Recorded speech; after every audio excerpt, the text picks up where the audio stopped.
What's up, y'all? PG Coinage back with another video. I'd like to start off this video reading a Bible verse. I think I'm going to start implementing that into all my long form content. This verse, it's Matthew 10 verse 19. But when they arrest you, do not worry about what to say or how to say it. At that time, you will be given what to say. And me being a classical overthinker, that certainly relieves some pressure,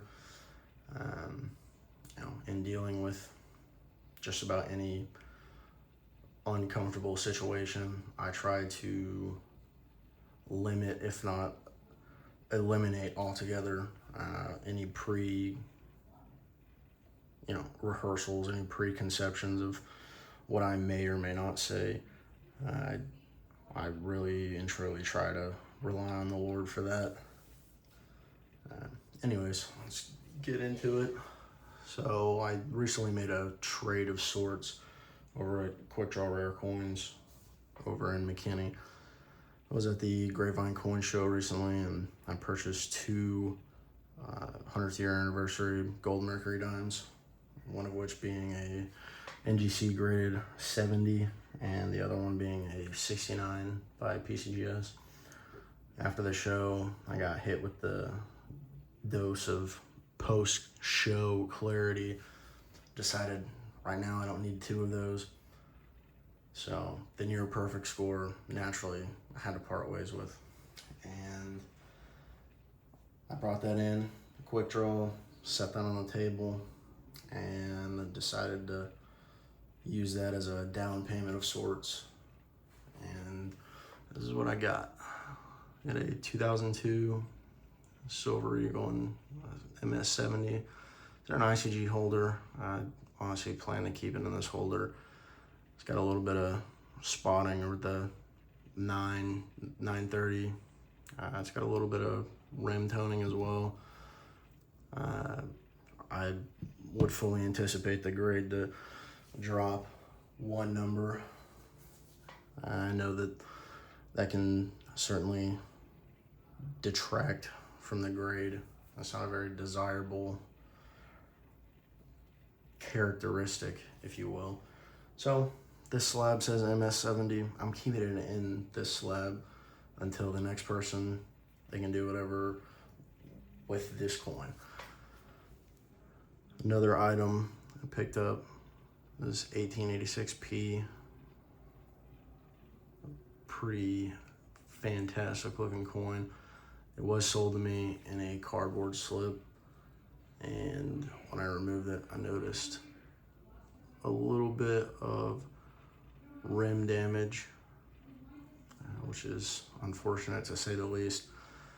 I will be attending the fun show in January. I'm bringing a couple of coins with me to get NGC to grade. I've got on-site grading at the fun show. I'm cautiously optimistic about this. I could potentially come back with a details rim damage grade, which would be unfortunate, because otherwise it's a very attractive coin. I whipped out my handy dandy grading coins by photograph book, and I would say conservatively this is a MS63, maybe a 63 plus. I would probably jump for joy if it came back to 64, but I'm not going to hold my breath on that. Also, got some loose Morgans. Come on. It's a 1901 New Orleans. Honestly, I don't know if this has been dipped. I don't know what the deal is. It's a pretty muted coin. I don't know. Still learning. This, I'm not entirely sure what would cause this. It's got pretty interesting toning, if you even want to call it that. I've never seen a red Morgan before. I don't know. I'll have to take that in and ask about it. See if someone can learn me something. And then I also got a little bit of constitutional silver. I've always been given the option to thumb through all the coins, the constitutional silver at least, to pick the ones out that I like. Honestly, I should probably get better about taking the time to do that.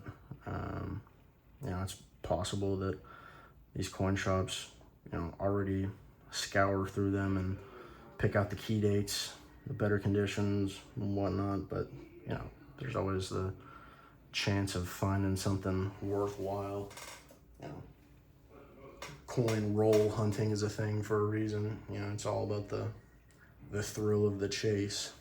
But I don't know. I'm hoping that Morgan pans out. We'll see. Alrighty, God bless you.